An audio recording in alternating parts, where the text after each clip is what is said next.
छत्तीसगढ़ में नन की गिरफ्तारी और उससे जुड़े घटनाक्रमों को लेकर केरल के सांसदों का प्रतिनिधिमंडल एक बार फिर राज्य पहुंचा है। इस पर प्रदेश के गृह मंत्री विजय शर्मा ने कड़ी प्रतिक्रिया दी है। उन्होंने कहा कि ननों की गिरफ्तारी का मामला न्यायालय के अधीन है और उसका निर्णय भी वही होगा। ऐसे मामलों को लेकर सड़कों पर प्रदर्शन करना क्या न्यायालय पर दबाव बनाने का प्रयास है? जो जिसका हो प्रदर्शन में, कांग्रेस अगर ऐसे बातों पर प्रदर्शन करेगी तो कांग्रेस जाने। मैं आपसे कहना ये चाहता हूं, मामला न्यायालय में है। क्या न्यायालय के ऊपर दबाव बनाना चाहते हैं? कहना क्या चाहते हैं?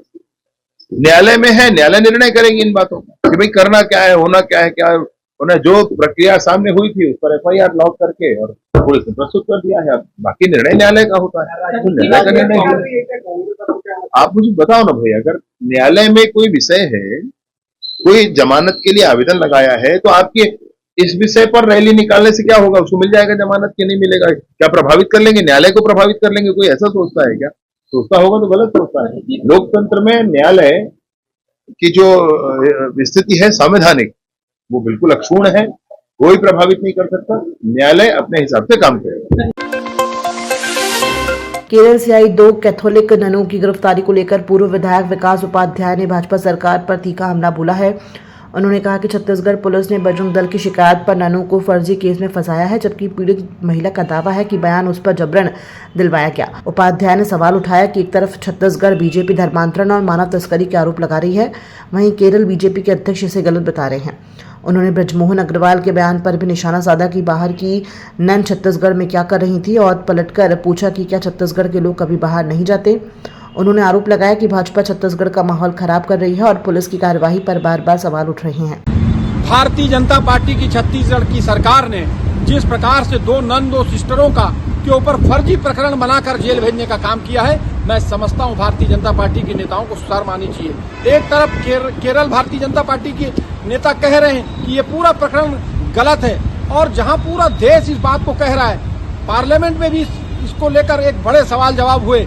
भारतीय जनता पार्टी अगवा करके ले जाने के मामले को लेकर 2 सिस्टर बहनों के ऊपर में अपहरण का केस लगाने का काम किया है। जिस प्रकार से भारतीय जनता पार्टी के नेता दोहरी बात करते हैं, एक तो भारतीय जनता पार्टी के नेता के तमाम बच्चे, मैं तो शर्म आती है। भारतीय जनता पार्टी के रायपुर के सांसद बृजमोहन अग्रवाल जी का बयान मैंने सुना। बृजमोहन अग्रवाल जी, आप इस रायपुर राजधानी से विधायक बने, उसी कम्युनिटी का हाथ, वो कम्युनिटी के लोग भी उस क्षेत्र में रहते हैं जिन्होंने आपको वोट दिया, आप पर विश्वास किया। आप लोकसभा का चुनाव जीते हैं, सांसद बने हैं, उनके बिना वोट के नहीं बने। लेकिन जिस प्रकार से धर्म की राजनीति, जाति की राजनीति करके छत्तीसगढ़ के वातावरण को खराब करने का प्रयास आपके द्वारा किया जा रहा है। क्या बृजमोहन अग्रवाल जी के बच्चे मिशनरी स्कूल में नहीं पढ़े हैं? जो क्रिश्चियन कम्युनिटी के लोग हेल्थ में काम करते हैं, स्वास्थ्य और शिक्षा में काम करते हैं, एक अच्छी शिक्षा देने का काम करते हैं, पूरे देश में क्रिश्चियन कम्युनिटी के बारे में लोगों को मालूम है। लेकिन फर्जी प्रकरण बनाकर जिसकी बहन स्वयं गई है और वो इस बात को कह रही है कि जो जिसको ले जाया गया, वो इस बात को कह रही कि बजरंग दल के दबाव में एफआईआर की गई, मुझको धमकाया गया, मुझको धमकी दी गई, उस वजह से वो एफआईआर की गई है। भारतीय जनता पार्टी के नेता जानबूझकर इस प्रदेश के वातावरण आबो हवा को खराब करने के लिए इस प्रकार की चीजों का अंजाम दे रहे हैं। ई कॉमर्स कंपनियों के माध्यम से संदिग्ध और आपत्तिजनक वस्तुओं की बिक्री पर कार्रवाई को लेकर प्रदेश के गृह मंत्री विजय शर्मा ने सख्त रुख अपनाया है। उन्होंने कहा कि इस दिशा में लगातार कार्य हो रहा है और अब इस पर कठोर कार्रवाई की जाएगी। गृह मंत्री ने स्पष्ट किया कि जो लोग ऐसे संदिग्ध सामानों की ऑनलाइन सप्लाई में शामिल हैं, वे तत्काल इसे बंद कर दें, अन्यथा उनके खिलाफ सख्त कदम उठाए जाएंगे। भैया, मैं आपके माध्यम से बिल्कुल कहना चाहता हूं, हम लोग इस दिशा में काम भी आगे बढ़ा रहे हैं। इस पर कठोरता से काम किया जाएगा और जिन सामानों को प्रतिबंधित किया जाएगा, अगर किसी के माध्यम से उसकी डिलीवरी होती है तो जिसने मंगाया हो उसको तो बाद में पूछा जाएगा, उसको पहले पूछा जाएगा जिसने भेजा किया। एकदम मैं स्पष्ट कहना चाहता हूँ, और जो कर रहे होंगे वो बंद करें। महिलाओं के सशक्तिकरण और सामुदायिक सहभागिता को बढ़ावा देने के उद्देश्य से छत्तीसगढ़ सरकार राज्य भर में 200 महतारी सदनों का निर्माण कराएगी। ये जानकारी प्रदेश के गृह मंत्री विजय शर्मा ने दी है।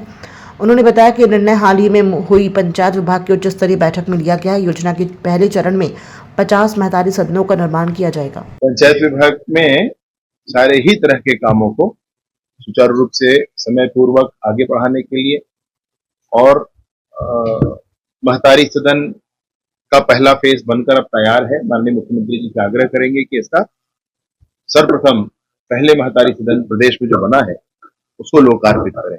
और इसके लिए लगभग हमारे 50 महतारी सदन अभी बनकर तैयार होंगे। उसके बाद माननीय मुख्यमंत्री जी से उसका लोकार्पण कराया जाएगा। ये कल की बैठक में हम लोगों ने निर्णय किया है।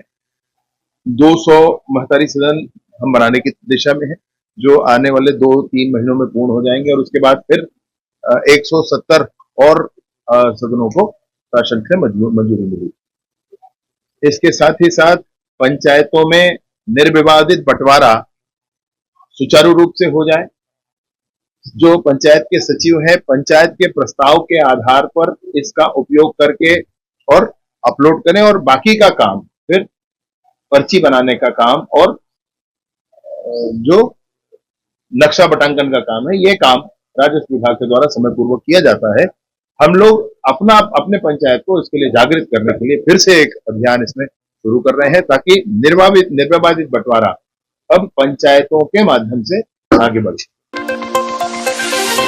पूर्व मुख्यमंत्री भूपेश बघेल के हालिया बयान पर छत्तीसगढ़ के उप मुख्यमंत्री और लोक निर्माण मंत्री अरुण साव ने तीखा पलटवार किया है। उन्होंने कहा कि भूपेश बघेल अपने 5 साल के कार्यकाल में 5 किलोमीटर सड़क तक नहीं बना पाए, अब झूठ की सड़क बनाकर राजनीति कर रहे हैं। अरुण साव ने आरोप लगाया कि बघेल सरकार का पूरा कार्यकाल लूट और ठगी से भरा हुआ है। उन्होंने कहा कि भूपेश बघेल ने प्रदेश को गुमराह किया, जनता से झूठे वादे किए और अब भी वही कर रहे हैं। वे जानकारी कुछ मांग कर रहे हैं और प्रस्तुत कुछ और कर रहे हैं। ये उनकी आदत बन चुकी है। भाजपा सरकार के लिए कैसे देखते हैं? कार्यकाल में भी काम नहीं हुए थे। भूपेश बघेल जी ने लगातार 5 साल छत्तीसगढ़ की जनता को ठगने का काम किया, लूटने का काम, झूठ बोलने का काम और ठगने का काम लगातार ये उनका 5 साल का कार्यकाल था। अभी फिर एक झूठ बोला है उन्होंने, जानकारी कुछ मांग रहे हैं, प्रस्तुत कुछ ढंग से कर रहे हैं। ईएनसी से मांगा जा रहा है कि आपके कार्यालय से कितने के कार्य की स्वीकृति हुई। अब ईएनसी क्या जानकारी देंगे? उनके कार्यालय में, उनके अधिकार क्षेत्र में जो स्वीकृति का पावर है। नॉन बजटेड काम में 50 लाख तक के काम स्वीकृत करने का अधिकार प्रमुख अभियंता को है। और ये कह रहे हैं कि अरुण साव ने अपने मंत्री बनने के बाद 1.5 साल में इतने का काम स्वीकृत किया। थोड़ा जानकारी ठीक से ले लेते हैं। आपको ये भी नहीं मालूम है कि बजटेड काम की स्वीकृति वित्त विभाग तक जाती है। विभाग को अधिकार है 5 करोड़ तक के काम की स्वीकृति का। प्रदेश में हमारी सरकार बनने के बाद 2023-24 यानी 3 महीना, 24-25 पूरा 12 महीना और अभी 25-26 4 महीना, इस तरह से 1 साल और 7 महीने में 712 कामों की स्वीकृति, 4500 करोड़ के करीब की स्वीकृति राज्य शासन से लोक निर्माण विभाग को हुई है। और मुंगेली का उन्होंने बताया, क्या बताया? आधा किलोमीटर काम की स्वीकृति। मुंगेली में 82 कामों की स्वीकृति हुई है 363 करोड़ रुपए की। ये आपकी सरकार नहीं है भूपेश बघेल जी, ये विष्णु का सुशासन है, भारतीय जनता पार्टी की सरकार है। आपने 5 साल झूठ बोला, जनता को ठगा, सड़कों को गड्ढे में तब्दील किया, एक भी सड़क नहीं बनाया, गड्ढे पाट नहीं पाए। और हमारी सरकार ने, जैसे मैंने बताया आपको, कि 4500 करोड़ के पुल, सड़क और भवन की स्वीकृति दी है 4500 करोड़ रुपए की। और आने वाले इस सत्र के पूरा होते होते तक ये आंकड़ा कहां तक जाएगा, इसकी कल्पना भी आप नहीं कर सकते। इसलिए झूठ बोलकर जनता में भ्रम फैलाने का काम ना करें। आपकी झूठ नहीं चलने वाली है, काम दिख रहा है, काम बोलता है। गरियाबंद जिले के देवभोग थाना क्षेत्र के धौराकोट गांव में 3 साल के मासूम सचिन की पानी में डूबने से दर्दनाक मौत हो गई। बच्चा घर के पास खेलते खेलते खेत में बने गहरे गड्ढे में जा गिरा, जिसे पत्थर निकालने के लिए खुदाई किया गया था। परिजनों ने देर शाम तलाश की तो गड्ढे में उसका शव मिला। सचिन अपने माता पिता की शादी के 9 साल बाद जन्मा था और घर का इकलौता बेटा था।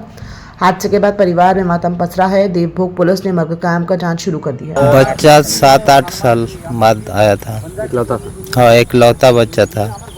कैसे हादसा हुआ? देखो, बच्चा खेलते खेलते वो नाला है ना, वो नाला तरफ चला गया, लेकिन हम देख नहीं पाए उसको। बाद में ढूंढते ढूंढते गए तो वो मृतक देह पड़ा था, नाला में पड़ा था। मर्डर क्रमांक 37/25 दर्ज करी गई है। एक अकाल मृत्यु की सूचना थी। सूचना पे जब पुलिस तस्दीकी के लिए पहुंची मौके पे, तो धौराकोट का मामला है। धौराकोट में एक बालक जो 3 वर्षीय था, सचिन नागेश, पिता सुरेन नागेश, यह खेलते खेलते पास के खेत में चला गया था, जो घर से लगा हुआ खेत है। और चूँकि अभी बारिश हो रखी थी तो खेत में भी पानी काफ़ी ज़्यादा था और बच्चा काफ़ी छोटा था, 3 वर्ष से जैसा उम्र इसका बताया गया। तो वो खेत के पानी में ही खेलते वक्त डूब गया। बाद में उसके घर वाले खोजे आसपास, तब वो खेत में डूबा हुआ मिला। फिर पुलिस को सूचना दिया, तो सूचना पर पुलिस ने मर्ग कायम करके मामले को जांच में रखा हुआ है। मर्ग क्रमांक 37/25 इसमें दर्ज की गई। राजधानी रायपुर में नकली पनीर बनाने वाले बड़े गिरोह का भंडाफोड़ हुआ है। खाद्य सुरक्षा विभाग ने एक फैक्ट्री पर छापा मारकर 700 किलो नकली पनीर, मिल्क पाउडर, सस्ता तेल और रसायन जब्त किए हैं। फैक्ट्री मुरैना मध्य प्रदेश के हुकुमचंद बंसल और उनके बेटे अंकुर बंसल द्वारा संचालित थी, जो पहले भी 2 बार पकड़े जा चुके हैं। जांच में सामने आया है कि सस्ते तेल और पाउडर से एनालॉग तैयार कर शहर के होटलों, डेयरियों और मिठाई दुकानों में सप्लाई किया जा रहा था। प्राप्त सूचना के आधार पर भाटा गांव में जो पनीर का निर्माण किया जा रहा था, उस फॉर्म में हमने विजिट किया हुआ और विजिट करने के बाद वहाँ जो भी खाद्य पदार्थों से प्रोडक्शन किया जा रहा था उसका लीगल विधिक नमूना लिया गया है, जिसमें वनस्पति है और एक एनालॉग पनीर है, उसका लिया गया है। तो क्या जांच में कुछ पता चला कि कैसे? अभी विधिक नमूना लेने के बाद उसको राज्य खाद्य परीक्षण प्रयोगशाला भेजा गया है और रिजल्ट आने के बाद पता चलेगा। रिजल्ट के बाद ही वहाँ प्रकरण न्यायालय में दर्ज किया जाए। जगदलपुर के ऐतिहासिक जल स्रोत जलपत सागर को फिर से स्वच्छ और सुंदर बनाने के लिए नगर निगम ने जलकुंभी हटाने का अभियान शुरू किया है। महापौर संजय पांडे के नेतृत्व में इस प्रक्रिया में तकनीकी संसाधनों और कार्य पद्धति का परीक्षण किया जा रहा है। देखिए, दरअसल सागर में जलकुंभी की जो व्यथा है वो बहुत पुरानी है। जिस प्रकार से कांग्रेस शासनकाल में 9 वर्ष इनका भ्रष्टाचार का दोहन किया गया, जलकुंभी बढ़ती गई और इनकी जेब गर्म होती गई। इनके भवन और बंगले बनते गए, चमचमाती कार आती गई कांग्रेस नेताओं के। हम धरातल पे काम कर रहे हैं, आपको दिख रहा है पीछे किस प्रकार से काम हो रहा है। वीड हार्वेस्टर मशीन 75 लाख का खिलौना खरीदने के अलावा कांग्रेस ने कुछ नहीं किया और लाखों करोड़ रुपए कमाने के अलावा कुछ नहीं किया। हम धरातल पे काम कर रहे हैं और आप पीछे देख रहे हैं, हमने शुरू किया है प्रोजेक्ट। 2-4-5 दिन में इसके अच्छे ढंग से हम जनता को बुलाकर, आप सबको बुलाकर इसका डिमॉन्स्ट्रेशन भी करेंगे और बहुत संवेदनशीलता के साथ आगे जलकुंभी बढ़े नहीं और जलकुंभी किस प्रकार से यहाँ पे पूरी तरह से खत्म हो, तो उसका ध्यान में रखकर ना केवल जलकुंभी बल्कि पानी भी किस प्रकार से साफ हो, हर पैमाने पे विशेषज्ञों की राय लेकर। इसमें हमारे पॉन्ड मैन ऑफ इंडिया का भी सुझाव लिया गया है, river man of India Rajendra Singh ji का भी सुझाव दिया गया है, हमारे एग्रीकल्चर और हार्टिकल्चर के टीम है, सभी एक्सपर्ट लोगों की राय लेकर इसको ठीक करने का प्रयास, एक बड़ा प्रयास है, एक भगीरथी प्रयास है, तो नगर निगम जगदलपुर कर रहा है। आज उसका डेमो हो रहा है और जब हमको लगेगा कि अब हम इस योजना से आगे बढ़ेंगे और सफल होंगे, तो इसको ठीक ढंग से उद्घाटन करके इस कार्यक्रम को शुरू करेंगे। अब तक हट जाए, मुझे लगता है कि युद्ध स्तर पर हम काम करेंगे तो 3 से 4 महीने में हम इसको पूरी तरह से समाप्त करेंगे।